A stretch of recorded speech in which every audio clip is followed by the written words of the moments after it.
muscular tiene que estar medida dentro del cuerpo, ¿ya? No puede ser simplemente que sí parece que hay debilidad, ¿no? Sino que tenemos que llevar un lenguaje en el cual si tú lees, usted lee, yo leo mañana, todos tenemos idea de lo que estamos haciendo. ¿Y con qué finalidad hacemos eso? Porque el paciente puede empeorar de un día para otro, ¿no? Imagínense, hoy día digamos me paso visita de un paciente que está en mi pareja, mañana pasa mi colega y está en mi jefe, a empeorar, ¿no? Si yo no lo vi el día anterior y solo pongo debilidad en las extremidades izquierdas, yo no sé hasta qué punto. Entonces tiene que haber un valor para que todos nos entendamos si el paciente está igual, está mejor o está peor. Y eso se llama la escala de Daniels, ¿ya? Sensibilidad, la sensibilidad es otro punto.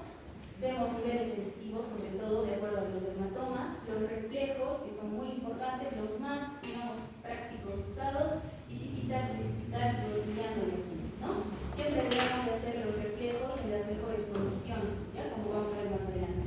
Coordinación también es importante como otro punto, al menos índice de nariz, ¿no?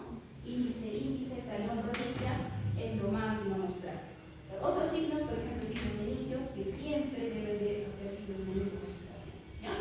Y la marcha. La marcha, desde que verlos al paciente, ahora si el paciente está echado, la verdad siempre recomendamos verle pararlo y al menos intentar que camine. Obviamente si está despierto, está en condiciones, ¿no?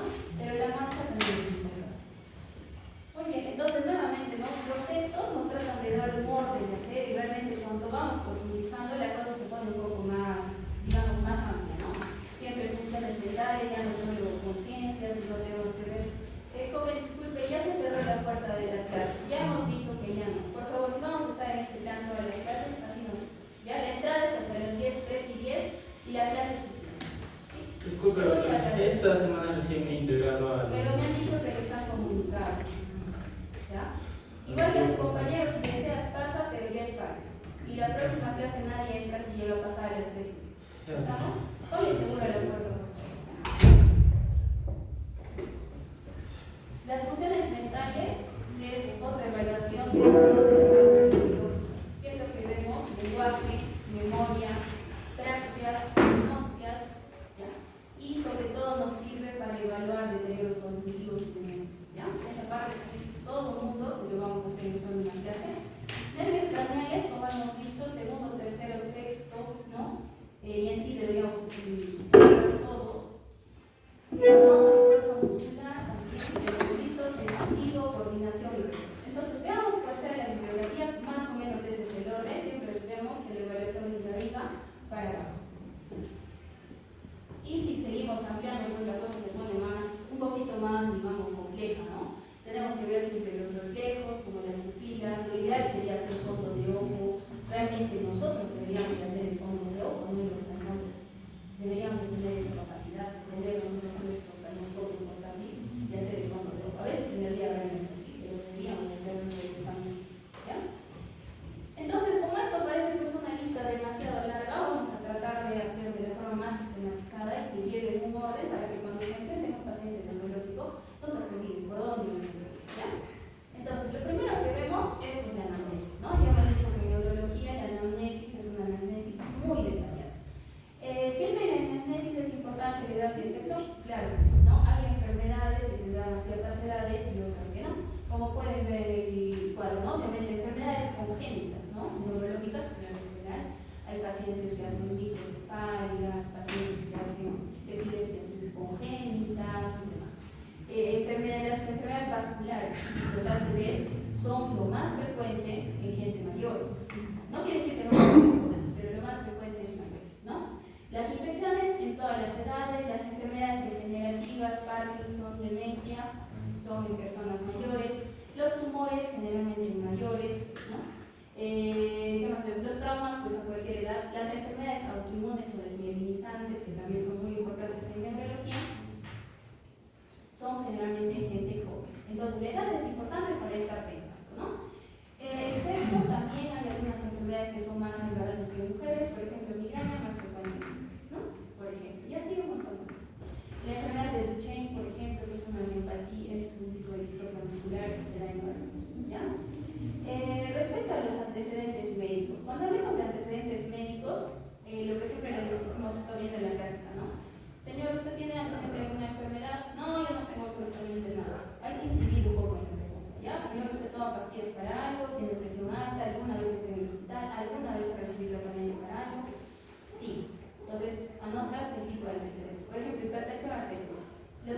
siempre preguntes, ¿hace cuánto tiempo?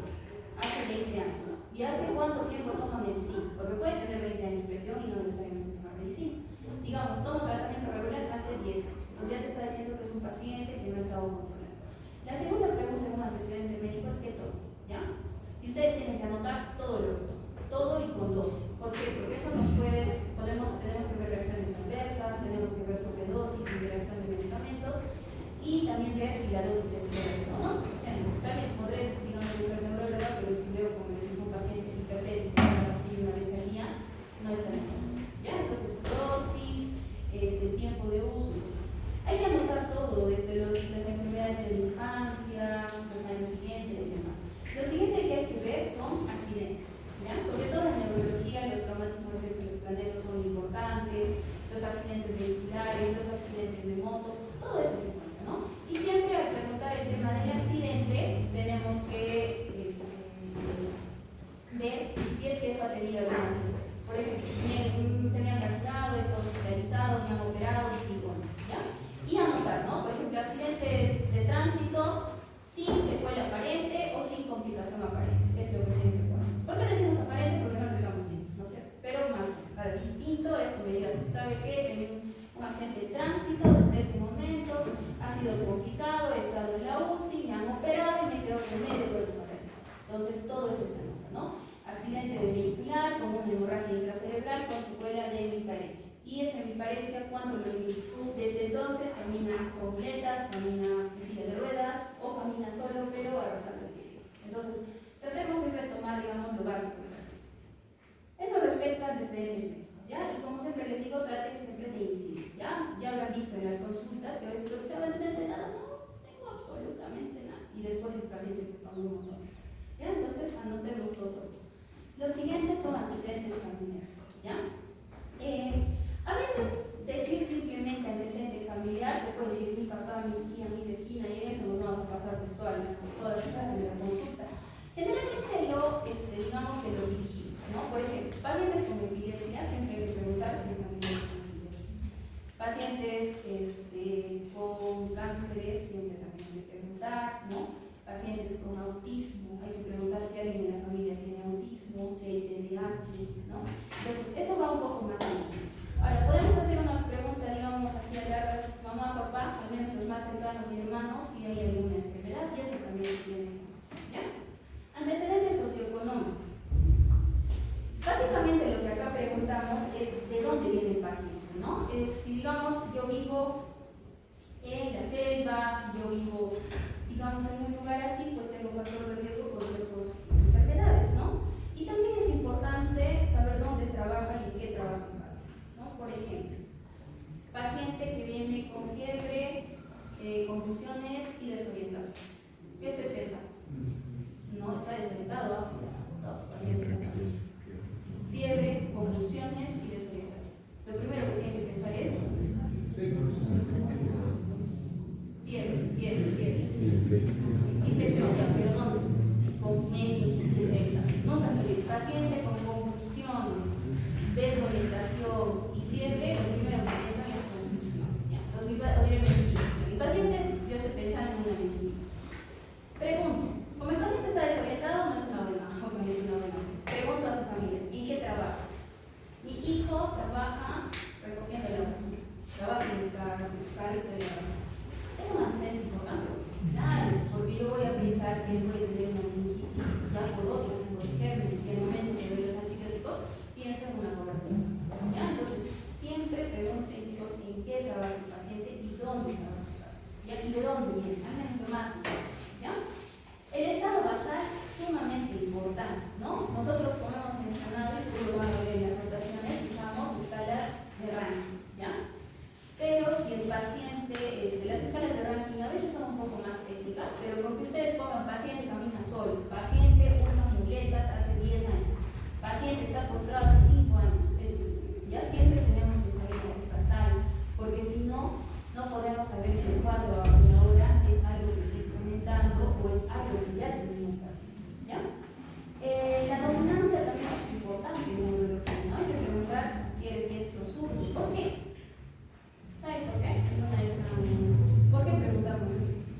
para ver qué lado que es. Sí, qué lado.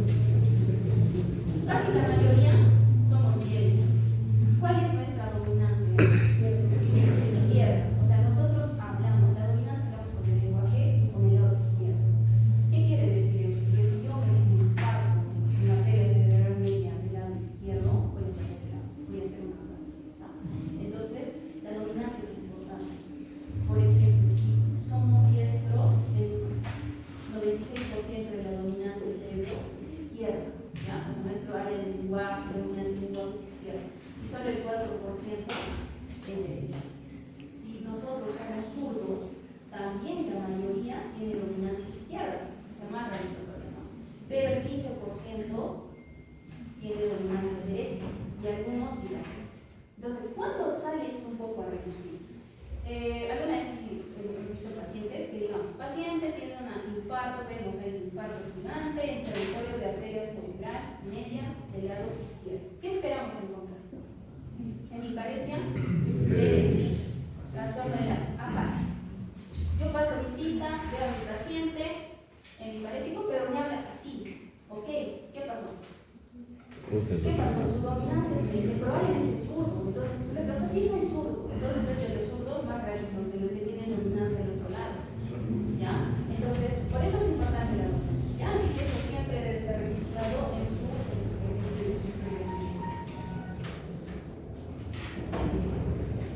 En la anamnesis hay algunas cosas que tienen que ir un poco dirigidas, ¿no? O sea, el paciente te dice, tengo dolor de cabeza, tengo esto, pero hay cosas que a veces hay que preguntar si es que lo tiene o no lo tiene. Por ejemplo, dolor de crisis convulsiva. Siempre te pregunto, ¿alguna vez ha convulsionado, se ha desmayado? Algunas, de acuerdo al nivel sociocultural, no siempre saben que es una convulsión, ¿no? A veces dicen que tiene ataques, ¿no? Y a eso le llaman una convulsión. La presencia de dolor de cabeza, los vértigos, hay que preguntar, señora, ¿usted no tiene nada por vértigo? ¿Ha tenido vértigos antes? Hay gente que acá tiene vértigos, y eso nos ayuda. Entonces hay que dirigir, ¿no? Pérdida de visión, diplopia, ¿sabe qué es diplopia? Hipoacusia, acúfenos, sonidos, ¿no? Tiene como que le suenan un suspiro, exacto. Dificultad para hablar, alguna vez le ha sucedido, no le ha sucedido.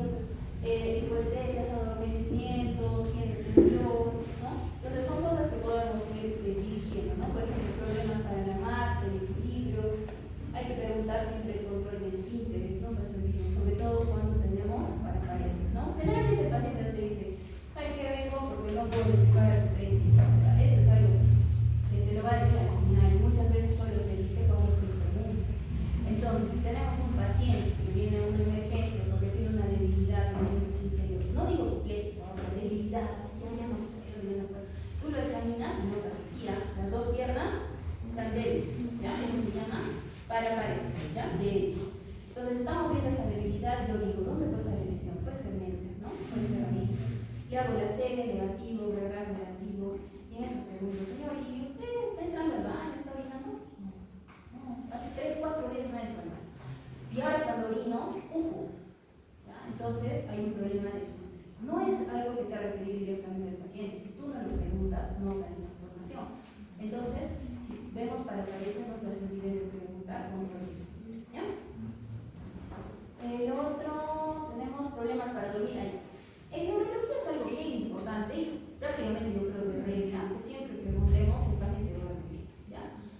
¿Cuántas horas duerme? Si tiene insomnio, hay que empezar el sueño o hay que finalizar, ¿ya? Si se despierta cada rato. Eso, por ejemplo, tiene mucha relación con las cefaleas, ¿ya? Las cefaleas es bien importante. Y lo otro que hay que siempre también preguntar es el estado de ánimo, ¿ya? No sé si se han dado cuenta, pero tal vez de lo poco que están notando estos días, en neurología vienen muchos pacientes psiquiátricos, ¿no? Entonces, neurología es la línea que te divide si hay algo es realmente lo que llamamos orgánico, o sea, porque hay un problema, pues en algún lado físico, o el paciente está pues, psiquiátrico, está somatizando. Entonces, ¿quiénes hacemos esa diferencia? Nosotros. Y es a veces un poquito complicado porque ¿a qué lado lo maneja el paciente? ¿No? Entonces, dentro de los síntomas siempre hay que preguntar estado de ánimo, ¿no? Señor, usted se encuentra bien, tranquilo, hay ganas de hacer las cosas, tiene ganas de ir al trabajo, cómo está el apetito.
Entonces, respecto a la anamnesis, eso sería pues todo, saben que hay que detallar siempre, se lo van a ver más en la parte práctica.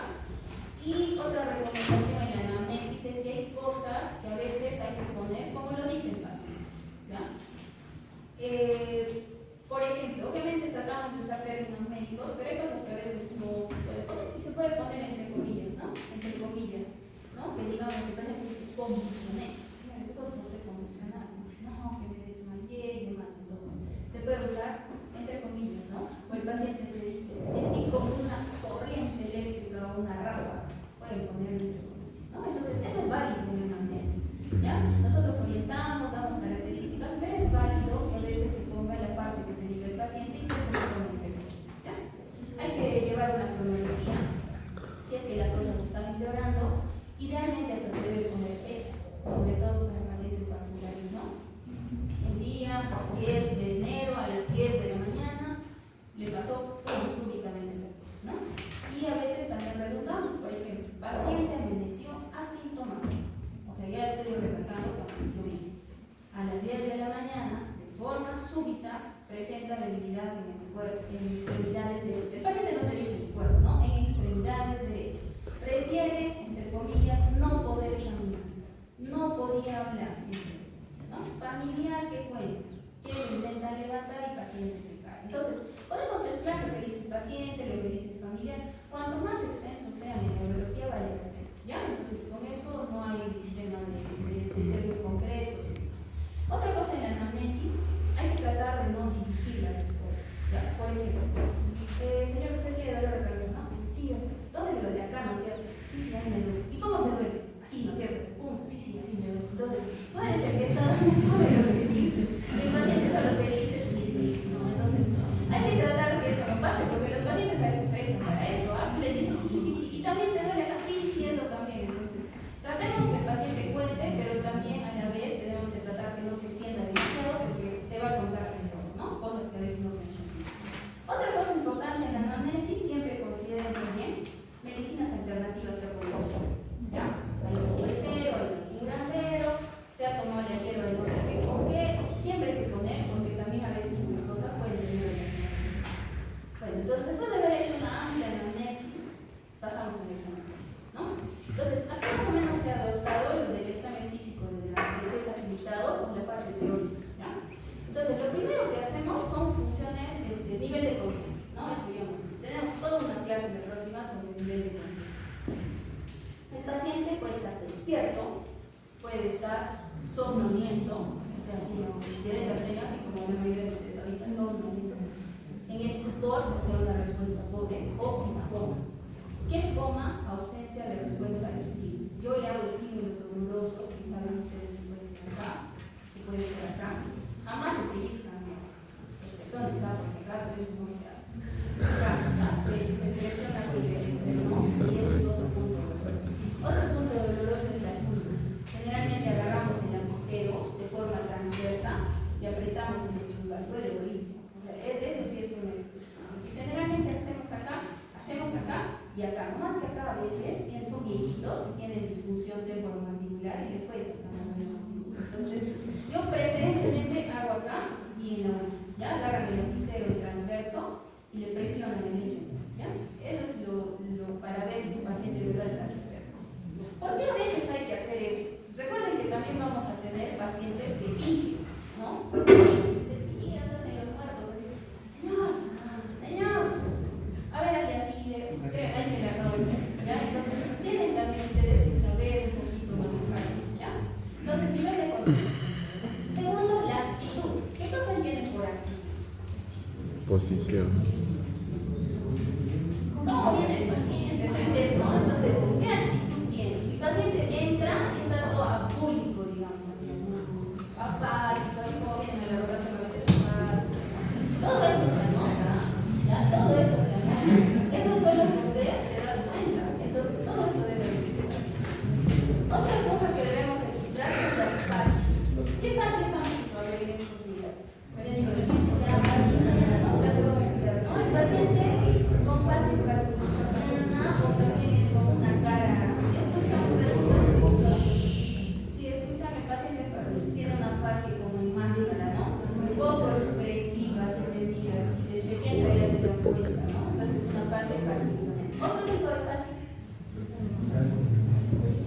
Niña. ¿Ya? Muy bien, cuando tienen ACB, jugador ¿ya? El signo de B no es una fase, es un signo, pero puede ser una fase de parálisis facial, ¿no? En la que estás con el ojo abierto, la boca abierta. ¿Ya? Ya. Podemos tener unas fases miasténicas. ¿Han visto alguna vez un paciente con miastenia? Ya. Los pacientes con miastenia hacen todos sus palpebrales. Entonces, el paciente entra así, levantamos su cuello para empezar, levanta el cuello y está tratando así. ¿Por qué? Porque tiene debilidad y trata de acomodar. Entonces, fases miasténicas. ¿Ya? Desde que entra el paciente ya tenemos que darnos cuenta de ciertas cosas. ¿Ya? Como ha dicho un ACV, hay una caída, está el fumador en culpa, fases parkinsonianas, miasténicas.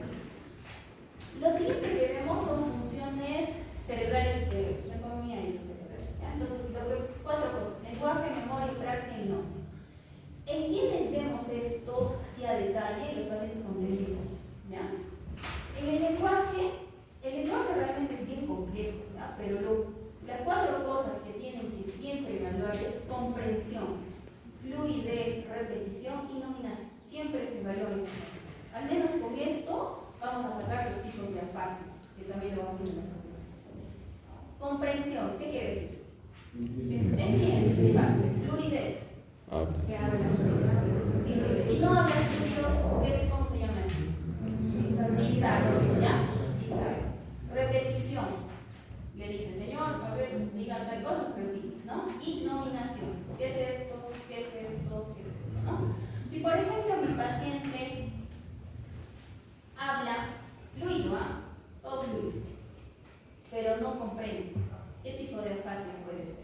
Muy bueno, ¿no? El paciente te acercas, te sientas, te habla de todo, ¿no? Buenos días, doctor. Como usted le dice, señor, levante su mano. Muy buenos días, ¿cómo está usted? Tenga un buen día. Y sentado encima, y no está entendiendo nada. ¿Cómo sería una afasia retrógrada?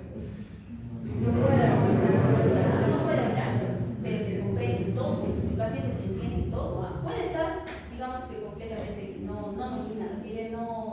tiene nada de inglés, pero comprende, levante, siéntese. Entonces, entre comillas son las dos afasias más frecuentes, pero no son las únicas. Existen las transcorticales y demás, pero con que sepan siempre comprensión, fluidez, repetición y nominación es lo más importante. Memoria inmediata, memoria reciente, ¿ya? También es un tema que lo vamos a ver con escala. La memoria evocativa, por ejemplo. Cuando yo les digo que hagan eso en Navidad, ¿no? Eso también es importante. ¿En qué les afecta más la memoria? En pacientes con demencias. ¿Qué tipo de demencia? Que demencia senil no existe, nunca digan eso no existe. No existe. Demencia por enfermedad de Alzheimer, ¿ya? Empieza siempre, lo primero son los problemas de memoria. Y sobre todo, ¿qué se olvidan los pacientes con Alzheimer? ¿Lo de ahora o lo de atrás? Lo de ahora es la memoria reciente. O sea, te pueden contar desde su infancia y todo lo que ha hecho, pero tú le preguntas qué haces ahí, ¿no? Y no sé. Entonces, en los pacientes con memoria es importante. Lo otro que evaluamos son las praxias. Las praxias son habilidades motoras adquiridas. Por ejemplo, aprender a montar bicicleta es una praxia. Aprender a cocinar, ¿no? Los que son cirujanos ya han aprendido a operar, esas son praxias, ¿ya? A veces la valoramos con cosas muy básicas. Como, señora, a ver, ¿cómo se persina usted? Es cuando nos interesa. No te contesta, no tiene praxis. Entonces, digamos, señor, trate, por ejemplo, de hacer esta rapidez. La siguiente, digamos, ¿cómo usted hace el signo de la paz? No. Eso es una praxis. Las nopsias son la capacidad que tiene el cerebro para reconocer información, pero que ha sido aprendida y que puede de los como te digo, o sea, información que ha venido de objetos, de personas, de lugares, pero a través de los sentidos. Por ejemplo, agnosia visual es un tipo de agnosia. El paciente, tú le ves vía visual, ve, todo funciona, nervios, retina, todo. Le muestras una imagen, no sabe qué es eso. No reconoce. Hay otro tipo de agnosia donde ven las caras, se ven todos los pacientes, pero la cara no puede diferenciar. ¿Ya? No puede. Entonces, eso es una agnosia, ¿no? O por ejemplo, le dices, si tú yo te doy una manzana cerrando los ojos, tú te das cuenta que es una manzana y que es un plátano. Eso también es una agnosia. ¿Ya? Una agnosia. Entonces, cuando está alterado, se dice agnosia. ¿Ya? infartos que te puede dar apraxia febril, ¿ya? Por ejemplo, hay otro que es la apraxia para la marcha. Los pacientes que tienen hidrocefalia, no sé si han escuchado la hidrocefalia normotensiva alguna vez. Es un tipo de hidrocefalia que se produce por la edad. El cerebro se atrofia tanto que todo el LCR se extiende y hace un hidrocefalia. Entonces los pacientes hacen apraxia para la marcha. Tú le dices, señor, camine, porque el paciente no se puede no puede caminar. O sea, todo le funciona, pero no puede caminar. O sea, ha perdido la habilidad de manifestar algo que ya perdido, algo motor, en este caso. ¿Ya? Muy bien. Después del estado de conciencia, lo básico de funciones cerebrales superiores va pares craneales. ¿Ya? No lo voy a detallar ahora porque lo vamos a hacer en el seminario próximo. Y lo que sí pongo acá, chicos, es que en esta parte no podemos quedarnos satisfechos con poner el paciente donde. O sea, eso no da bien. Si quieren poner algo así muy breve, pueden poner paciente despierto, atento, lenguaje, fluido, coherente. Con eso estamos empezando. Pero no pongan de verdad. Ahora, si quieren ser un poquito más detallistas, tal vez paciente despierto, atento, lenguaje, fluido, coherente, orientado en 3 esferas. Ya está. Persona, lugar, tiempo. Con eso, en vez de ponerlo hotel, suena un poquito más, digamos, académico. ¿Ya? Entonces, esa es la manera en que siempre vamos a presentar un paciente. Cuando ustedes sean internos, los internos presentan los pacientes en la mañana, ¿no? Presentan. Y siempre primero hay que decir, está despierto, cortito, ¿no? Entonces, acostúmbrense a hacerlo así, ¿no? No, paciente de usted, grado 15-15, no. Tu paciente puede estar atento, ¿qué tal tiene una fascia de huelín? Puede estar atento, así, bien, ¿no? Y tú le pones lo que está normal, no, pues, entonces, no hay que acostumbrarnos a hacer eso, ¿ya? Entonces, después de funciones cerebrales superiores, pasamos a nervios craneales, ¿ya?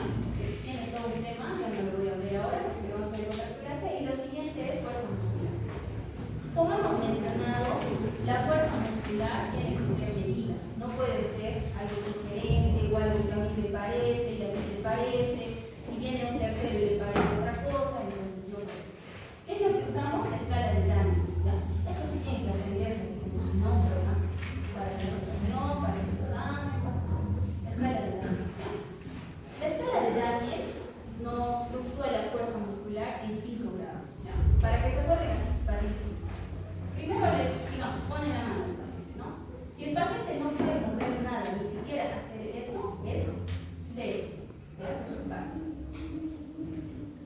Si el paciente te dice, está imagínense en la cama, echado la mano, y te hace esto, solo esto, eso es 1. Tú le dices, señor, mueva a los lados, hacer esto, no puede, solo hace esto, o el pie, solito, nada más, eso es 1, ¿ya? O sea, como dicen, no hay una contracción visible o palpable, pero sin movimiento, ¿ya? Solo 1, sin mover la pierna. 2, movimiento activo sin vencer la gravedad o la resistencia. O sea, ¿qué quiere decir? Mi paciente hace esto y yo le digo, mueve los lados, levanta la mano, no. O sea, no vence la gravedad y mucho menos la resistencia. Eso es 3. 4, mi paciente levanta, vence la gravedad, pero cuando yo le hago fuerza, se cae. Eso es 4, ¿ya? Algunos, habrán visto colegas le ponen 4 más, o sea, como que vence un poco más, pero no vence. Ya, eso es algo como ya que se puede usar, no está dentro de eso. Pero a veces usamos un 4 más cuando se vence la resistencia, pero no tanto, pero tampoco no tan, digamos, o sea, no vence como para decir que es un 4, ¿ya? Y el 5 es una fuerza menor. Paciente se vence la gravedad, vence la resistencia y vence todo. Eso es, ¿ya? Entonces no se mueve. 0 no se mueve, ¿ya? 0 no se mueve. 1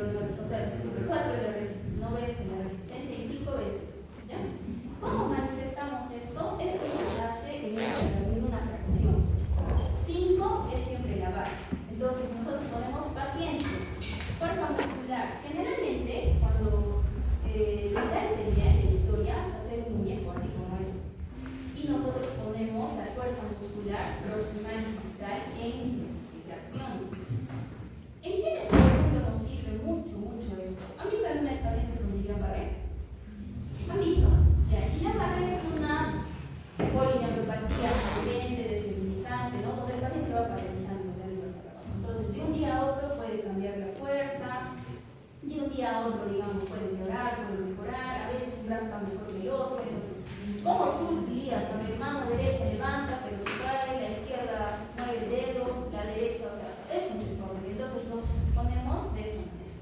La fuerza muscular tiene que ser valorada de forma proximal y de forma distal. Por lo tanto, la fracción se pone para lo proximal y para lo distal, tanto miembros superiores como miembros inferiores. Si dibujan su muñeco, acá arriba le ponen derecha y acá le ponen izquierda. ¿Ya? Entonces así se pone y se ve. 5 sobre 5, ¿qué tendría que ser? Todo. 4 sobre 5 no dice resistencia. Entonces yo entiendo que ese paciente tiene una debilidad que no suele es de esta parte. ¿De acuerdo? Es una en este caso, una monoparesia proximal 4 sobre 5. ¿Ya? Miembros inferiores, igual la parte proximal, que normalmente se evalúa haciendo flexionar al paciente y se le hace la asistencia. Si digamos nos dice 3 sobre 5, ¿qué es lo que asumimos? Puede levantar, pero ya se cae, ¿no? Entonces 3 sobre 5. 2 sobre 5 en los pies.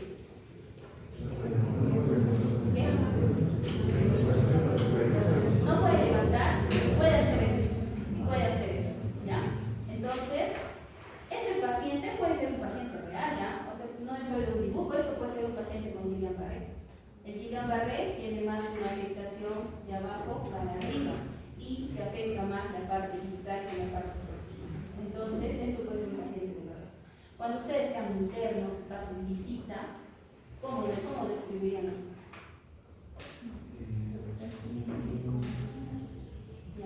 ¿Cómo dirían? Imagínense que es a los dos lados igual, ¿ya? Entonces, ¿qué dirían? Paciente con... Ya, si son de las 4 extremidades, para empezar, ¿cómo es? Entonces es una debilidad de 4 extremidades. ¿Cómo se llama eso? Plejía es esta, no, parece, cuadriparese. Entonces, paciente con cuadriparese. Entonces, a predominio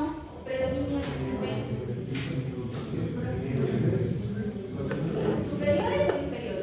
Inferiores. ¿Cómo se dice inferiores en términos médicos? Crural.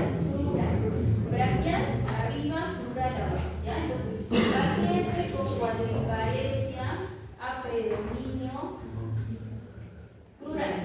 ¿Ya? ¿Y qué más? Hasta ahí, digamos más. Entonces, detallamos. Miembros inferiores, así, porque se supone que está igual, ¿no? Miembros inferiores proximal 3 sobre 5, distal 2 sobre 5. Miembros superiores proximal 4 sobre 5, distal 5 sobre 5. Todos nos entendemos, ¿ya? Entonces, cuando uno presenta un paciente debe ser así. No, creo que levante el pie, creo que mueve la rodilla, o sea, así no es, ¿ya? ¿Por qué nos sirve esto? Imagínense que estamos nuevamente, un paciente con Guillain-Barré. Yo lo veo hoy día. Alguien viene en la noche a ver. Y para la noche mi paciente ya está en 0, está en 1, está en 2 y está en 3. Ha empeorado, ¿no? Y si yo lo escribí en números, quiere decir que sale efectivo. Y el colega que lo ve más tarde, obviamente se va a dar cuenta que es empeorado. Si yo solo pongo paciente con cuadriparesia, pero ¿cuánto puede haber? Una cuadriparesia puede ser desde esto, puede ser que se caiga, puede ser que no mueva. Entonces, acostúmbrese a hacer eso, ¿ya? Cuando vamos a ver en la clínica o en las prácticas, tienen que decirlo de esta manera, ¿ya? Y siempre proximal y distal. Proximal y distal, y se puede describir extremidad por extremidad, y si es simétrico, puede decirse plural, digamos 3 sobre 5, braquial 4 sobre 5. Si sería una hemiparesia, ¿cómo diríamos? Entonces, paciente con hemiparesia derecha, miembro superior derecho, digamos 3 sobre 5, miembro inferior derecho 2 sobre 5. ¿Ya? Entonces, esto es importante, ¿ya? Muy importante.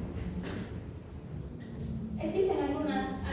La fuerza muscular que hemos dicho se evalúa con el paciente en la parte proximal y en la parte distal, ¿no? Se evalúa viendo el movimiento, se evalúa haciendo la resistencia. Ahora, las resistencias hay que hacerlo en la parte proximal y también en la parte distal. Por ejemplo, si yo quiero ver la fuerza distal de mi brazo, pongo mi mano de la examina y empujamos para arriba.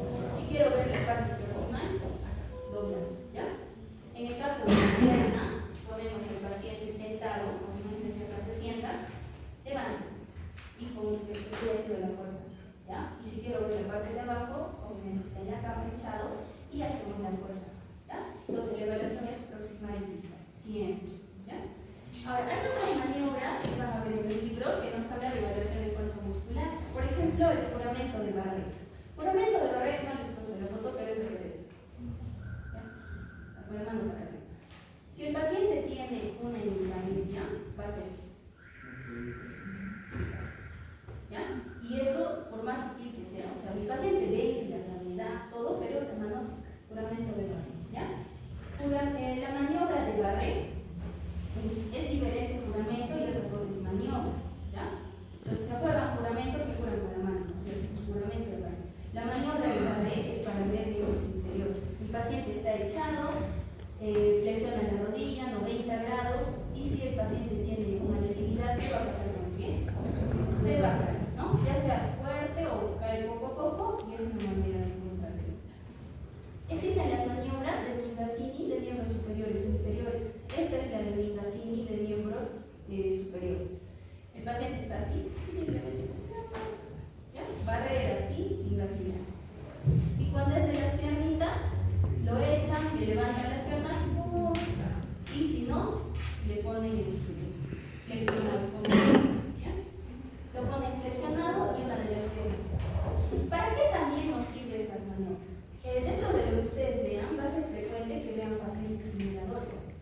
Y el paciente simulador puede simular desde todo. Entonces, ¿cómo uno le coge la mentira con esto? Cuando yo estoy simulando, imagínense, estoy actuando, no me he peleado, no, yo digo, me irá a hacer ahí un drama en la entonces tú le dices, ¿no?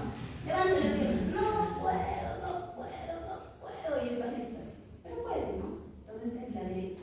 Ay, no, usted no puede, no la sirve, tú te estás fingiendo, ¿no? No, ya no puedes. Tú lo volteas al paciente y a ver, dile que fija lo mismo, se completa. Ya no puede hacer al lado contrario. ¿Por qué motivo? Porque uno tendría que estar pues súper atento para darte cuenta que al lado contrario va a coger la mano y se supone que el pie derecho. Si yo me echo, yo no va a estar a este lado, yo voy a estar al otro lado. Entonces tú le haces maniobra de Barrett y vuelve a hacerle mi pareja, pero ya llegó finalmente. Entonces, paciente que está simulando, lo examinan echado y luego le dan la vuelta. Y se le cayó el traje. ¿Ya? Pero no voy a decirle para eso. Eso se llama maniobras de extracción. Otra manera a veces es que, digamos, el paciente sigue fingiendo, ¿no? Sigue fingiendo. Entonces tú le haces hacer ese rato de todo. Siempre como ven en las relaciones que no están conmigo, yo les hago decir los nexos para atrás. Señor, a ver, y siempre, no, más rápido, tú le metes presión. A ver, más rápido,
Cervicales, ¿ya? Aunque generalmente las lesiones cervicales afectan a la extremidad, ¿ya? Pero al inicio puede ser solo una. Cuatro extremidades, hemos dicho, cuadroparesia o cuadriceps, ¿ya? Entonces, los términos hay que usarlos así y siempre poner en cuánto está la escala proximal y distal, ¿ya?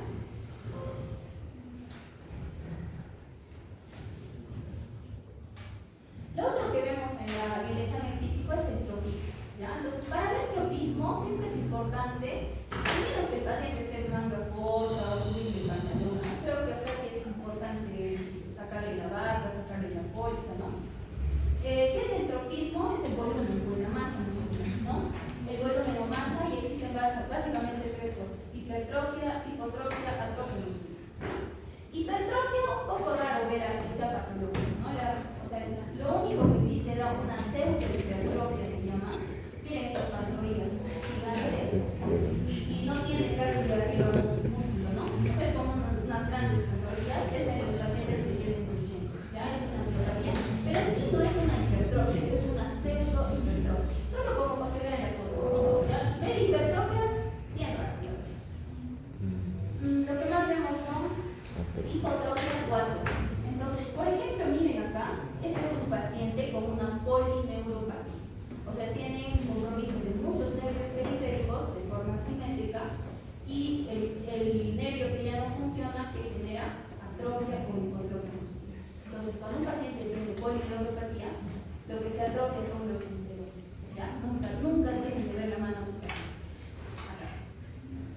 Si ustedes ven sus interocios, por más delgada que sea la mano, siempre hay masa muscular. Pero miren esas masas, esos dedos están hundidos, es como si acá estuviera un canal. Entonces, eso es hipotrofia. Miren esas piernas, hipotróficas. ¿Qué pierna está más flaca que la otra? La izquierda, ¿no? Entonces, podríamos decir que acá hay una atrofia y acá hay una hipotrofia. Miren cómo se nota la hipotrofia, ¿no? Entonces, esto se llama hipotrofia de interocios. Esto es hipotrofia obviamente de los miembros superiores, ¿no? Y el pie caído. Entonces, eso es típico en las polineuropatías. ¿Ya? El paciente tuvo el contexto claro. ¿En qué más puede haber hipotrofia? Por ejemplo, a veces hay. Ya puede ser postrados por inmovilidad, ¿no? Por inmovilidad. Eso sería más por inmovilidad que por el tema neurológico. En neurología, ¿qué les importa? Interocios. Nunca deben de ver sus manos. Si tú lo ves a tu paciente con su mano toda flaca y unida, eso es hipotrofia de interocios. Tiene que pensar en la, ¿ya? Otro punto de esto. Obviamente que está para el paciente. No. ¿Qué pasa si, digamos, yo he tenido un accidente? ¿Ya? He tenido un accidente, he tenido una fractura acá en mi peroneo, ¿ya? Tranquilo, una millecito, todo bien, todo tranquilo, el traumatólogo vio, su hueso está súper, todo alineado, ya está. Y empiezo a caminar así como yo lo veo, así jalando. El paciente, bueno, es un poco difícil imitar porque mi pie está caído, pero está así jalando el pie. ¿Qué pienso? Que podría haber el nervio peroneo pasa por la parte de atrás de la cabeza del peroneo. Entonces, cualquier lesión acá, se va a unir. Igual se puede estar perfecto, pero en el peroneo no. ¿Y qué genera una lesión del peroneo? Pie para abajo. El paciente camina así jalando. ¿Ya? Si yo veo esa pierna, obviamente ya eso pasó un par de semanas, si yo veo esa pierna, va a perder masa muscular. Entonces, si yo me levanto la pierna, va a haber atrofia, sobre todo acá, y ya la anterior, pero no lateral. Entonces, si yo me levanto las dos piernas de mi pantalón, voy a tener una pierna normal y una pierna hipotrófica o atrófica, ¿ya? Entonces, siempre el desuso, la lesión de un nervio periférico genera hipotrofia muscular. Lo otro que hay que ver es el tono muscular, ¿no? Entonces, el tono es la resistencia frente a una movilización pasiva. Para aprender a valorar tono, hay que agarrar pasivo, ¿ya? Entonces, lo primero que ustedes van a hacer entre ustedes a ver si agarran así. Eso es un tono. O sea, si yo le agarro a mi compañero, me parece un ratito, ¿no? Yo digamos que agarro a él, yo hago esto, yo sé cómo, eso es un tono normal. Y ustedes tienen que saber cómo es un tono normal. Porque si yo encuentro resistencia, eso se llama hipertonía, ¿ya? Si está todo flácido, ácido y agarra, parece una gelatina, eso se llama hipotonía, ¿ya? Entonces, la hipertonía es el aumento del tono, la hipotonía es el disminución. ¿Cómo van a aprender eso? Agarrando las ciencias. Es la única manera, porque no sé si han visto en la rotación ahí con la pierna donde está delante, ¿qué está haciendo la doctora? Te estás buscando el tono, porque ya tanto molestan los pacientes que tú te das cuenta cuando el tono está diferente en uno o en otro, ¿ya? Respecto a la hipertonía, hay dos tipos de alteración. Puede ser espasticidad o rigidez. ¿Cuál es la diferencia? La espasticidad es un tipo de hipertonía, pero que se produce por lesiones en el sistema piramidal, ¿ya? O sea, ¿dónde tenemos el cerebro, tronco y médula espinal, ¿ya? ¿Qué signo hay? El signo de la navaja. ¿Alguna vez han visto pacientes con ACV? ¿Se han visto? ACV secuelados. Se les queda dura la mano, jala uno y la regresa, ¿ya? Entonces, eso es una hipertonía, ¿ya? ¿Quiénes más tienen hipertonía? ¿Han visto niños con parálisis cerebral infantil alguna vez? Ya, ¿han visto alguna de la Teletón? No sé, hay niños que son, es que si ustedes no se acuerdan, no van a recordar la teoría, por eso es mejor que acordarse de una. En la Teletón hay niñitos que son así, los niños son niños obesos, ¿no? Niños que han tenido asfixia y que tienen una lesión cerebral, por lo tanto es una lesión piramidal. Esos niños tienen espasticidad en las cuatro extremidades. Entonces, nunca se olviden eso, es una espasticidad por lesión de primera causa, ¿ya? Si esto se produce por una lesión extrapiramidal, se llama rigidez, y eso es lo que vemos en los pacientes con Parkinson, rigidez en rueda dentada. Agarramos la mano, giramos y empieza a ver como una rueda de ping, y empieza a ver resistencia, ¿no? Eso también solo lo van a aprender cuando agarran los pacientes con Parkinson, ¿ya? La rigidez en rueda dentada solo se ve en las muñecas, ¿ya? Y como han visto en las prácticas, hay algunas maniobras para sacar la rigidez, ¿no? Cuando es un Parkinson avanzado, obviamente yo giro y sale el toque, pero cuando son Parkinsons iniciales no se nota, entonces hay que hacer maniobras de distracción, ¿ya? Hacemos la maniobra de Froment, que es como si el paciente está empeñando, y con la otra mano gira y aparece inmediatamente la rigidez, ¿ya? Entonces, hipertonía por lesión de primera neurona se llama espasticidad, hipertonía por lesión extrapiramidal se llama rigidez. Entonces, si un día ven un paciente con rigidez, no van a decir, o diré con ACV, no van a decir está rígido, está espástico, ¿ya? Muy bien. Vamos a ver ahora reflejos. Entonces, se dan cuenta y hemos avanzado, ¿no? Estado de conciencia, funciones cerebrales superiores, pares craneales, fuerza muscular, tono muscular, tropismo, estos fenómenos, ¿no? Entonces, los reflejos osteotendiноsos son respuestas motoras automáticas, no son voluntarias, obviamente. Son involuntarias, son simples, rápidas y se dan a determinados estímulos y que se da por acción de la mente, ¿no? Eso forma el arco reflejo, que es lo que estamos viendo acá. Entonces, el arco reflejo es un circuito cerrado, ¿no? Donde hay primero un receptor, lo que se pregunta en la mañana. El receptor es el uso muscular, ¿ya?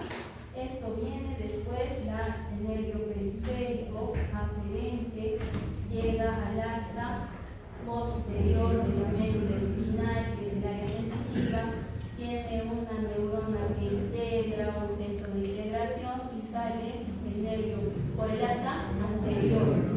Sale el nervio periférico, que es de función motora, y el efector, que es el músculo, ¿no? Que es un músculo antagonista. Entonces, esto es un circuito cerrado.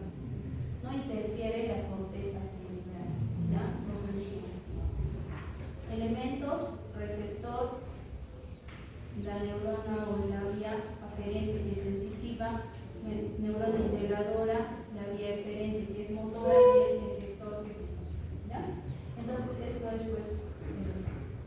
Los reflejos también se miden y se tienen que escribir. A veces solo ponemos arquexia, hiporreflexia o hiperreflexia, pero realmente si queremos ser un poquito más meticulosos, se utilizan cruces, ¿ya? Lo normal son 2 cruces y lo ponemos también en fracción, ¿ya? Por ejemplo, si no hay reflejo, ponemos 0/2 cruces, ¿ya? O sea, 0 de reflejo. Si tenemos un reflejo disminuido, una cruz/2 cruces.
dedo antes de repetir y vamos a ver una contracción auricular y del párpado, ¿no? Entonces agarro, cerramos el ojo, ¿no?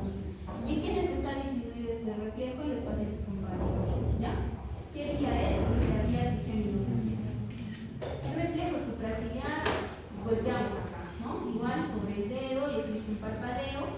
Este reflejo también nos ve la vía trigeminal. El reflejo maceterino, golpeamos con la boca abierta, ponemos el dedo y ya me toco, ¿ya? Y se produce el cierre de la boca.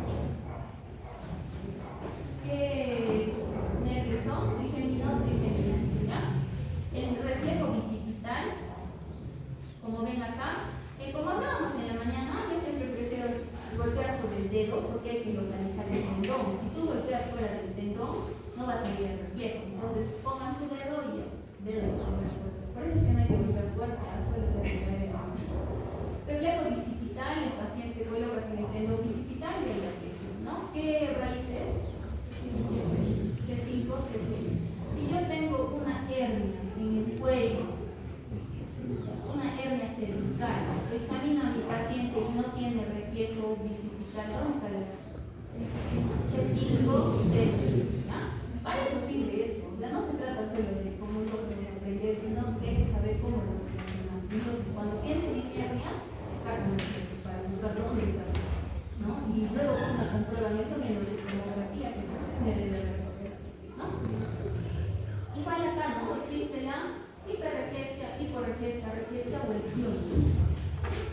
El clonus es una respuesta rápida de reflejo tricipital, golpeamos acá en el tendón del tríceps, generalmente hacemos con pacientes así. Esa es la manera más fácil, ¿no? Le agarras con una mano y golpeas en el tendón. ¿Qué haces? Esto, ¿no? ¿Qué raíces son? C6 y C5. C6 y C7. El estilo radial, acá. ¿Ya? Y el estilo radial. Este reflejo muchas veces no sale, ¿no? Muchas veces la verdad tú sacas y no hay nada. Pero ¿qué importancia tiene este reflejo? Si tú lo encuentras bien marcado, ya no es normal. ¿Qué cosa sería? Entonces cuando estás dudando de si tu rodilla es una hiperreflexia o no, ya se saca. Y si esto sale, es también C5, C6. Cúbito pronador acá, también casi nunca sale ese reflejo, ¿no? Entonces, si lo encuentras, está bien. ¿Ya? Medio prudiano es otro reflejo que casi nunca hacemos, el paciente se inclina, ¿no? Se inclina sobre la línea media y hacemos una contracción, Esto estamos viendo de 12, de 11, de 12, de 4. La verdad son reflejos que casi nunca hacemos. El reflejo rotuliano patelar, que es uno de los reflejos que más usamos, raíz L3, L4, ¿ya? El paciente con los pies colgados. Si tu paciente no se puede sentar, ¿qué haces? Pones la mano por debajo de la pierna. El paciente pone la pierna encima tuyo, relajas y golpeas, ¿ya? Porque si tú le haces en la cama, no va a estar bien. Entonces, hay que saber sacar reflejos, ¿sabes? Porque después puedes decir que por reflexia y eso no es correcto, ¿ya? El reflejo tibio, como ven acá, el paciente puede estar arrodillado o pueden hacerle como un 4 para que puedan sacar el reflejo, ¿ya? Estos son los reflejos profundos o interluminosos, pero también existen reflejos superficiales o cutáneos, ¿ya? Dentro de ellos tenemos el reflejo corneal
Tú estimulas así en este orden y se contrae. En gorditos un poco de ¿no? La verdad no son reflejos muy fáciles de sacar ni muy prácticos, pero son fines de cruce, ¿ya? Otros reflejos tenemos el reflejo cremasteriano, ¿no? Es un reflejo en el cual pues hay que hacer un estímulo por debajo del tercio superior del muslo y existe contracción del cremaster y elevación del crecimiento. Esto nos dé L1, L2, ¿ya? Reflejo plantar, cutáneo plantar. Este es un reflejo normal, ¿ya? Tenemos en pacientes como hacer un babiz, ¿ya? Siempre esto para que no quede confusión. El reflejo cutáneo plantar es un reflejo normal que todos tenemos. Si agarramos nuestro pie y hacemos como un babisky por la cara lateral hacia el dedo gordo, ¿qué es lo que vamos a hacer? Se cierra, no se cierra. Eso es lo normal, reflejo cutáneo plantar. Entonces, cuando vemos a un paciente, nosotros decimos reflejo cutáneo plantar, normal, presente. ¿Qué pasa si yo hago esto y no se mueve? Para ningún lado. Dale, nada. Reflejo cutáneo plantar indiferente o agudo, ¿ya? Pero ¿qué pasa si yo hago esto y mis dedos se abren? Eso es un babiz, ¿ya? Entonces, el reflejo normal es el reflejo cutáneo plantar. Lo patológico del reflejo cutáneo plantar es el reflejo del babiz, que es cuando se abre como un abanico. El dedo gordo se estira y se abre como un abanico, ¿ya? El reflejo anal es otro reflejo también cutáneo, en el cual se hace una estimulación pues, del ano y inmediatamente se cierra el esfínter, ¿no? Esto utilizamos para lesiones S2, S5. A veces cuando hay problemas medulares sí tenemos que hacer esto, ¿ya? Se estimula o a veces se puede intentar hacer el contacto. No necesitas forzar el nombre, ya saben. ¿Ya han entendido la verdad? Bueno, cuando pones tu dedo y haces contacto, inmediatamente se contrae, entonces eso es un reflejo. Así que cuando tratamos de ver a veces lesiones medulares, se estimula el costado y el ano se contrae, ¿ya? Entonces, eso que hemos visto, todo lo anterior que hemos visto son reflejos normales, ¿no? Los más utilizados, bicipital, tricipital, rotuliano, aquilio, reflejo cutáneo plantar, es lo más utilizado. Ahora, existen reflejos patológicos, ¿ya? Los reflejos patológicos obviamente son reflejos que no deberíamos tener. Lo primero, babiz, ¿no? Lo normal es que nosotros agarramos allá. ¿Con qué se saca el reflejo de babiz? A lo neurológico, ¿no? Ya agarran el bajalenguas, lo parten a la mitad y con eso se saca el reflejo, ¿ya? No con su lapicero, no con la llave, no con su dedo. ¿No se han visto con el estetoscopio? ¿Ya? Entonces, ¿ya? No con su lapicero, peor yo lo tenía así. Agarran el bajalengua, lo parten a la mitad y sin hacer punta que punce, con eso sacan, ¿ya? Y el estímulo es por la cara lateral hacia el dedo pulgar, ¿ya? Si se cierra es reflejo cutáneo plantar, que es normal, todos los tenemos. Hacemos una extensión, es un babiz, ¿ya? Y eso es ¿ya? Existe digamos, el hermano del babisky, pero en la mano, y eso se llama reflejo de Hodgkin, ¿ya? Tiene la misma connotación, el mismo significado. Agarramos al paciente, bueno, la mano. Entonces, generamos la mano, le decimos que se relaje, relaja tu mano. Relaja como muerto, agarra el tercer dedo y hace esto.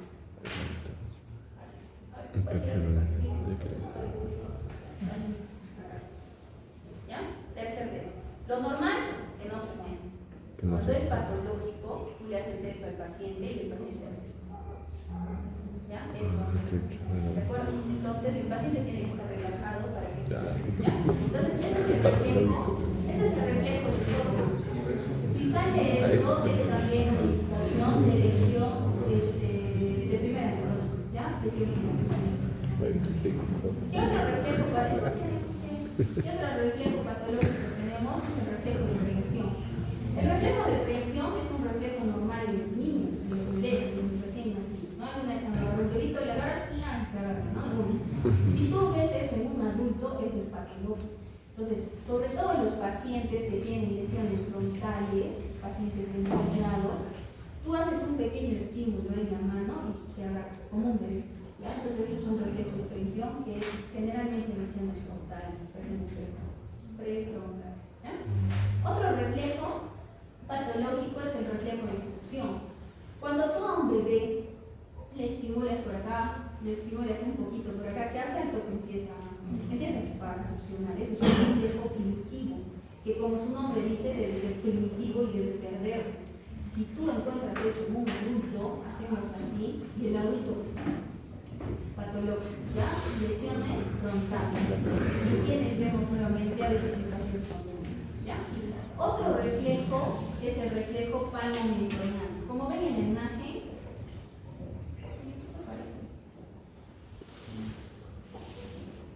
el reflejo palmo-mentoniano, agarramos la mano, hacemos un estímulo con la parte de atrás del martillo y el paciente cierra, contrae la mano, ¿ya? Nuevamente un reflejo frontal, ¿ya? Es frontal. Entonces, alguna vez me escucho cuando dicen el paciente está frontalizado, les puedo también prensión, succión, palmo-mentoniano, ¿ya?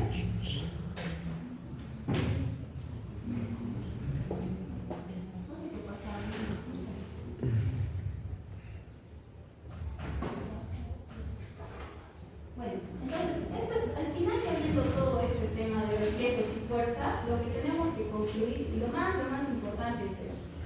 ¿Cuál es la diferencia entre una lesión de primera neurona o de neurona motora superior y una lesión de neurona motora inferior o segunda neurona? Es lo mismo, ¿no? Primera neurona o neurona motora superior es lo mismo, segunda neurona o neurona motora inferior es lo mismo. ¿Qué ejemplos tenemos de neurona motora superior? Así es. ¿Dónde está la lesión? ¿Dónde está la primera neurona para empezar? La vía piramidal. Cerebro. ¿Qué más? Tronco, médula espinal, ¿ya? Entonces todo lo que pasa en el cerebro, en el tronco y en la médula espinal se considera una lesión de neurona motora superior. Todo lo que pasa de ahí para abajo, o sea, raíces nerviosas, plexos, en general nervios periféricos son lesión de segunda neurona. Un ejemplo de neurona motora superior, paciente con ACV, paciente con parálisis cerebral infantil. ¿Qué debe tener este paciente? Espasticidad, hiperreflexia, vagismo, Hoffman, clonus. El clonus es cuando agarras de la pierna, el pie y le haces así al paciente y le dices, ¿ya? Eso es un clonus, ¿ya? Eso es neurona motora superior. No hay atrofia, que no es una lesión periférica, puede afectar a grandes grupos musculares, o sea, me parece, ¿no? Y no hay fasciculación, ¿ya? Entonces, esto es una lesión de neurona motora superior. Esto es lo primero que tienen que aprender en neurosurgería, ¿ya? Lo segundo es las lesiones de neurona motora inferior. Puede haber hipotonía, flacidez, hiporreflexia, arreflexia. Babis y Hoffman obviamente no están, ¿no es cierto? Eso es netamente de arriba. Hemos dicho que las lesiones de los nervios dan atrofia o músculos afectados, como es neurosclerosis, ¿no? Y puede afectar músculos aislados, como hemos dicho en el caso de una fractura de peroné. Y puede haber fasciculaciones. Entonces, para empezar, yo creo que esta es una de las cosas más importantes que tienen que hacer, ¿ya? Cuando abordan a un paciente neurológico, se supone que ustedes van ya todos entrenados a examinar, tienen que, lo primero es hacer esta diferencia. Lo primero, para que puedan aterrizar dónde está el problema, ¿ya? Haciendo esta diferencia ya lo logran. Con eso ya podrían decir, hay que utilizar el examen o hay que utilizar el caso, ¿ya? Un ejemplo de neurona motora inferior. No, el Parkinson es una enfermedad degenerativa, acá no cuadra.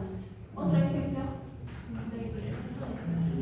Ya un del cuerpo, Guillain-Barré, nunca se dijo. Guillain-Barré es la patología bandera de una neurona motora inferior, ¿ya? Paciente tiene hipotonía, flacidez, hiporreflexia, arreflexia, fasciculaciones, puede haber otro ejemplo, una polineuropatía, como la que hemos visto, una polineuropatía, digamos, por diabetes, ¿ya? Entonces, esto es lo primero cuando examinan un paciente. Yo les voy a preguntar, ¿examinan neurona motora superior o inferior? Es lo primero. Estando ya acá ubicados, podemos decir, si es neurona motora superior, ¿está en mi cerebro, está en mi tronco o está en mi nervio? Si es neurona motora inferior, ¿está en la raíz, está en el plexo o está en el nervio? ¿Ya? Entonces, acá parte todo. ¿De acuerdo? Ya. Los ejemplos no se olviden. Lo primero es ACV, parálisis cerebral infantil, para que nunca se olviden. Del otro es el Guillain-Barré o el miocarditis, ¿ya? ¿Existe alguna enfermedad que tiene las dos cosas? Sí, la esclerosis lateral amiotrófica, ELA, lo que tenía el científico, es la única enfermedad en la cual puedes encontrar hiperreflexia y fasciculación. ¿Todo qué pasó? Se cayó mi neurología. No, tiene las dos cosas. Es la única enfermedad, la única enfermedad que tienes, ¿ya? Muy bien. Entonces, ahora vamos a ver la parte de sensibilidad. La sensibilidad, bueno, existe sensibilidad superficial, sensibilidad profunda. La sensibilidad superficial básicamente vemos térmica, táctil y dolorosa, ¿ya?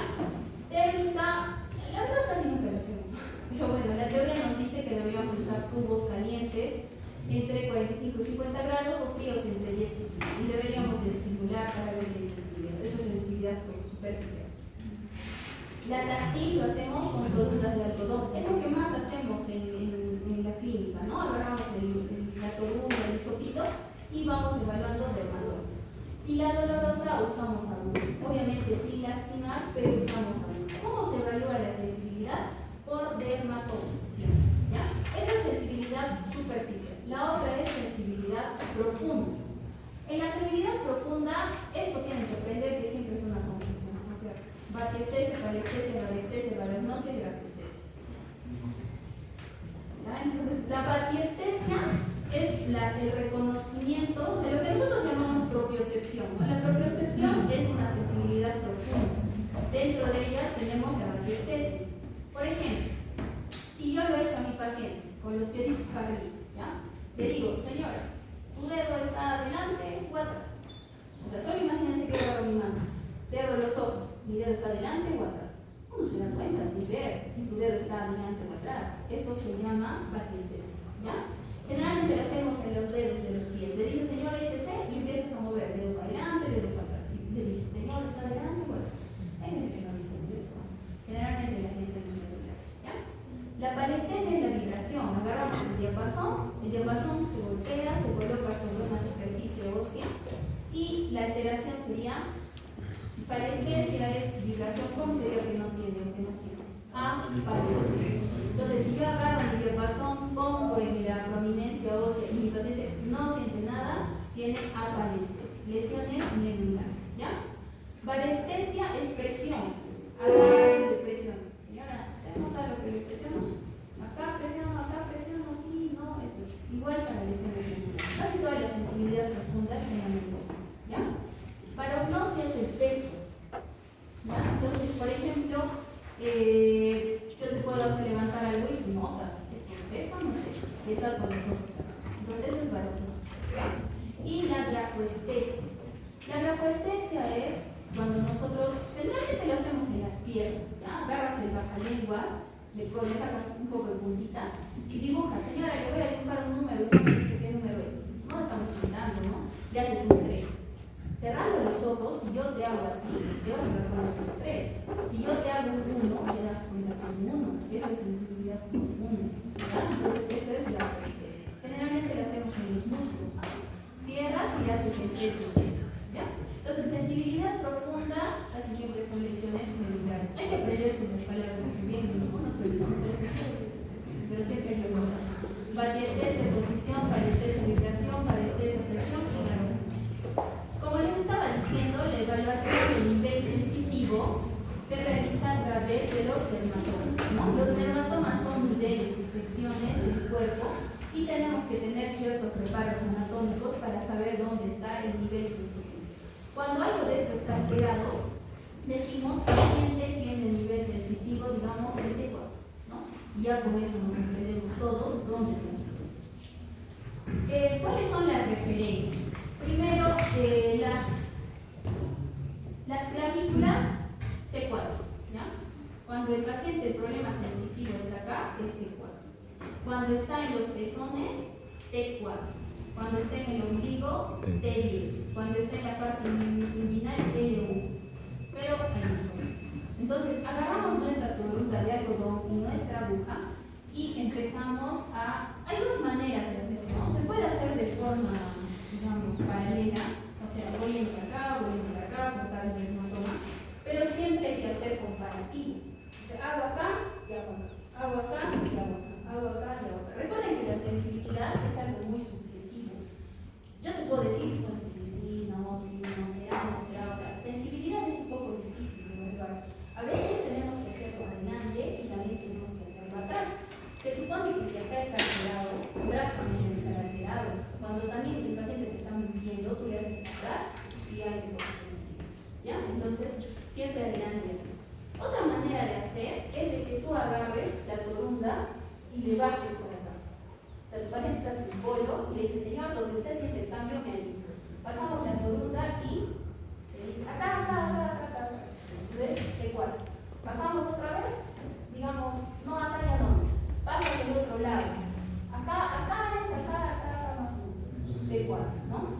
existen a veces alteraciones en banda.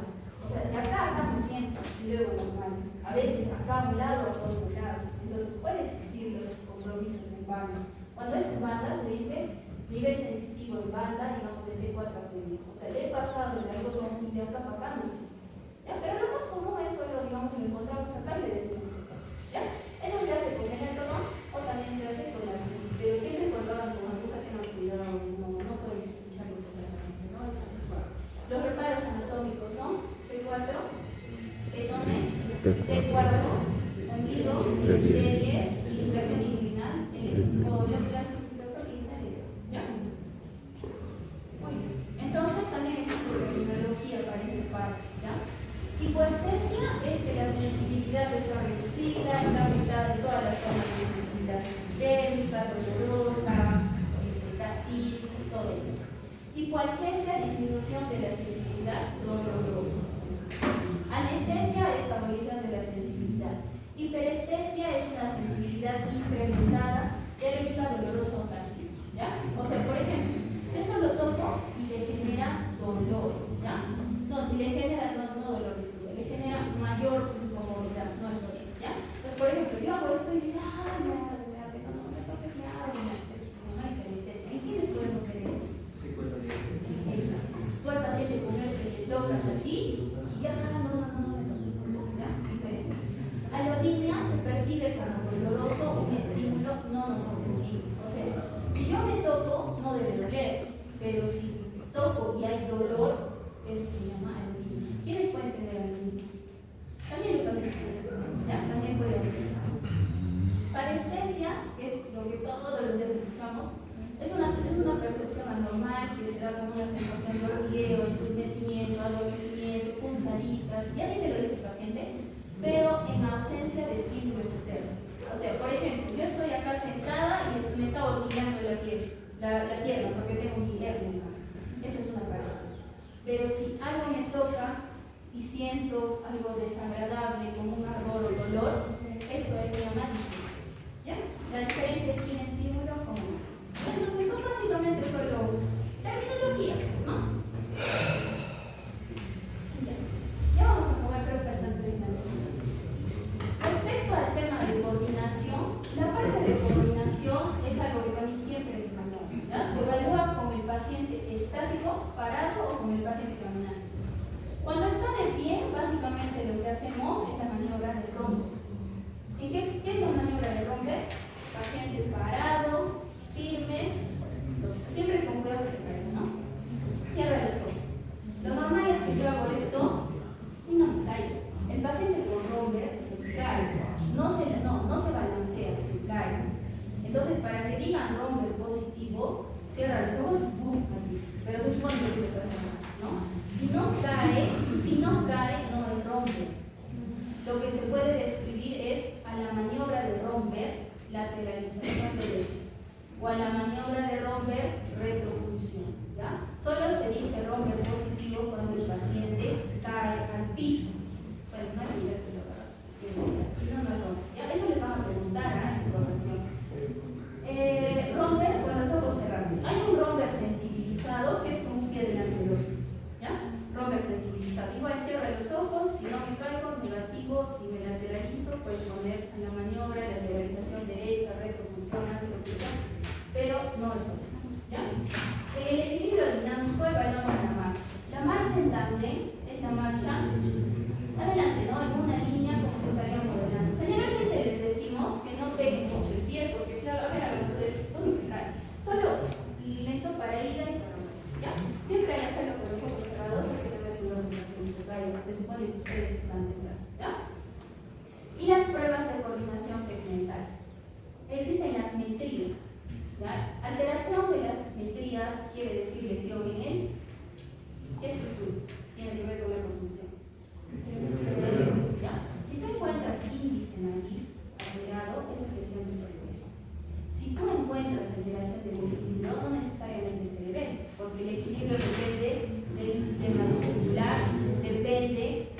tipo metrías, eso sí es patológico y es lesión de cerebro. Tenemos el índice nariz, que hacemos esto, o tenemos como en imagen la prueba índice. El problema de hacer índice es que a veces el paciente no ve bien, porque generalmente son viejitos. Entonces el viejito que no ve va a estar así, tú le vas a poner patológico, porque eso no está bien. Entonces hay que hacerlo, ¿ya? Con los ojos cerrados, siempre cerrados, ¿ya? Lo otro es talón rodilla. Tu paciente está echado, le sube el pantalón, no con pantalón, es subido o le sube, pero siempre con la pierna de subida. El paciente tiene que frotar con el talón el dorso de la tibia, arriba y abajo, arriba y abajo. El paciente con dismetría, así no puede, o sea, si no calcula. El paciente que tiene dismetría, índice nariz, ¿qué hace? Así, nunca le va a dar a su nariz, pero es bien evidente, ¿ya? No es una cosa de así, no, o sea, es así súper evidente, a cualquier lado manipulable, ¿ya? Dismetría, si yo me entero de este lado, ¿cómo se llama? Dismetría derecha. Podría, prueba del índice nariz alterada del lado derecho. En resumen, el paciente tiene dismetría derecha por prueba de índice nariz, ¿ya? Igual el de talón, frota con un pie normal y con el otro se va a romper, ¿ya? Eso también es alterado, lesiones de cerebro. Y la aposiminesia es la evaluación de movimientos anteriores. Acá, enseñas el movimiento y luego le haces cerrar los ojos, ¿ya? Si le quieres complicar un poco las cosas, uno arriba y uno abajo, ¿ya? Si esto está alterado, ¿dónde está la lesión? Cerebro, ¿ya? Entonces, esto es básico para ver si lo de arriba rompe las marchas, puede tener de tu compañero de muchas cosas, función vestibular, etc. ¿Ya? Hay otra prueba que es la prueba de desviación de los índices de Baraña. Nos sentamos los dos, nos señalamos y el paciente patológico se va sumando, pero tiene que ser con nosotros. Eso se llaman los índices de Baraña. ¿Ya? Muy bien, y ya terminando, hemos visto estado de conciencia, funciones cerebrales superiores, ¿qué más? Pares craneales, fuerza muscular, trofismo, tono, sensibilidad, reflejos, coordinación, signos de siempre, los signos meningios básicamente son 3, esto también es algo que deben saber. Rigidez de nuca, signos de Kerner y signos de Bruxelles, ¿ya? La rigidez de nuca, ¿cómo lo realizas? ¿No? Primero, tu paciente está echado, tiene que estar relajado. Si tu paciente tampoco tiene un solito, está ahí, no va a ser, ¿ya? Entonces, ¿cómo sensibilizamos? Le mueves la cabeza primero a la lateral. Obviamente le dices, señor, tranquilo, no te muevas, pero giramos, ¿ya? Primero a la lateral, sensibilizas y luego doblas la cabeza. Si a veces uno de frente gira, se asusta y no se mueve. Tú le dices, señor, tranquilo, movemos la cabeza y doblamos. Y notas una rigidez, ¿no? ¿Cómo van a aprender esto? Para los pacientes, porque no hay otra manera, es una sensación que uno tiene. Normalmente el cuello es totalmente flexible, pero en una rigidez al toque sale lo que está bien. Ahora, ¿en quiénes nos podemos confundir? Los abuelitos. Los abuelitos tienen artrosis en el cuello, y si tú a cualquier abuelito le haces, parece que todos tienen rigidez de nuca. Así que encontrar rigidez de nuca en un abuelito, a veces hay que escogerlo con un granito de pinza, y tiene que haber otros signos médicos, o tiene que haber otras signos. Si mi abuelito está feliz, hablando todo, ok, a ver, porque no se le pica la pierna y me encuentro eso, no, pero no tiene sentido. Eso se llama paratonía cervical. ¿Ya? Eso es típico de los pacientes ancianos con, ¿ya? El signo de Kernig es la resistencia, como ves, a la extensión pasiva de la rodilla, ¿no? Yo intento extender mi rodilla y la resistencia, ¿ya? Entonces, Brusinski, lesión en este caso hay que hacer flexionar las caderas y las rodillas cuando se flexiona el cuello. O sea, cojo a mi paciente y mi paciente cae, hace esto. ¿Por qué hace ese movimiento? Porque hay irritación meningia. Entonces, cuando flexionamos el cuello, estamos moviendo la meningia y eso genera dolor, ¿ya? Entonces, Kernig es en la rodilla, tratamos de extender y el paciente hace así. Y la segunda es flexionamos el cuello y se dobla la rodilla. Eso también es muy, muy importante, ¿ya? Entonces, todos los pacientes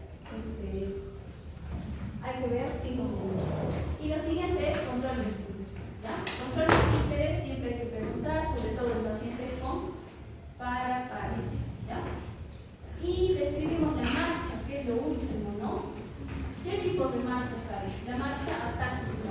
¿Cómo es una marcha atáxica? Exacto, como esto. Peor aquí. El paciente ebrio tiene una marcha atáxica, ¿no? Ampliación de base, inestabilidades, es una marcha atáxica. ¿Qué lesiones te dan? ¿De dónde tenés que sacar la lesión para tener una marcha atáxica? Una marcha parkinsoniana. Una marcha donde hay pérdida del balanceo, ¿no? Nosotros cuando caminamos hacemos esto, ¿no? El paciente con Parkinson por siempre, o a veces pone una mano y una otra. Eso se llama pérdida de balanceo. Cuando el Parkinson es avanzado, el paciente empieza a caminar con pasos cortos, ¿ya? Pasos cortos, como si estaría pegado, no podría avanzar, ya sin inclinación anterior, siempre va a caminar así, ¿no? Así como que quiere avanzar y no avanza. Entonces, eso es una marcha parkinsoniana. Una marcha hiparética, también llamada la marcha encerradora. Tiene la mano acá flexionada y el pie hace esto, ¿ya? ¿Por qué? Porque balancea. Entonces, eso es una marcha hiparética.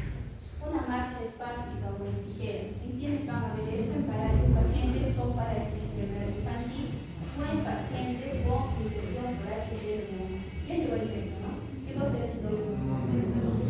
¿No lleva el efecto? Microbiología lleva virus. ¿Qué es el HPV? No saben. Es un retrovirus parecido al HIV, ¿ya? Casi siempre vienen juntos, propio de zonas endémicas, pacientes que vienen del cuerpo, ya van para la bancaria, es bien frecuente. El HPV debe tratar la vida sexual, ¿ya? Y genera problemas neurológicos, que genera una paraparesia espástica, por eso la enfermedad se llama paraparesia espástica tropical. Todo esto se empieza a paralizar y se hace duro, así, espástico, y hacen marcha en tijera, así esa marcha como ven en la ruta, doblan así porque ya no pueden, ¿ya? Entonces, paciente que ustedes vean que se supone no tiene ningún antecedente y de un momento a otro tiene debilidad y mucha elasticidad en miembros inferiores, pensamos en HTL, ¿ya? Y de remate, ¿qué más hacen? Problema de esclerosis, ¿ya? Porque el virus lleva un problema de pues son pacientes que pierden la función de visión, tienen mucho estreñimiento y se están quedando paralizados. Es una enfermedad también distal. Y si de eso, a ver, y si es una lesión de médula, ¿cómo deberían estar sujetos? No tenemos hablado de eso. Si está en la médula espinal, ¿no? Tienen que estar sujetos. Primera, segunda neurona. La médula espinal tiene ¿cómo debe estar sujetos? Aumentando. Entonces el HTLV1 tiene paraparesia, hiperreflexia y ¿cómo está el tono? Hipertonía. Ya, hipertonía. ¿Y en lesión piramidal cómo se llama? Espasticidad. Entonces tiene espasticidad, hiperreflexia y tiene paraparesia, ¿ya? La otra es la marcha miopática. Cuando hay lesión de los músculos, hay enfermedades miopáticas, la debilidad es proximal, o sea, no tienes fuerza en el músculo. ¿Cómo te das cuenta de una marcha miopática? El paciente no puede subir las gradas y hace una marcha empática, así se llama, marcha empática. Eso sí está más difícil de desarrollar. A la vista, cuando veo a un paciente, realmente lo van a reconocer, hace una marcha media rara, no puede subir las gradas, la debilidad está proximal, ¿ya? No se puede peinar, no se puede poner un gancho, hacerse una cola, porque no hay fuerza acá. Pero si tú le aprietas las manos o te presiona, la fuerza es normal, ¿ya? Entonces, las marchas miopáticas o empato son típicas de las miopatías. Marchas neuropáticas o por polineuropatías son también llamadas las marchas de Stapech. Los pies se caen, ¿ya? Y el paciente camina así.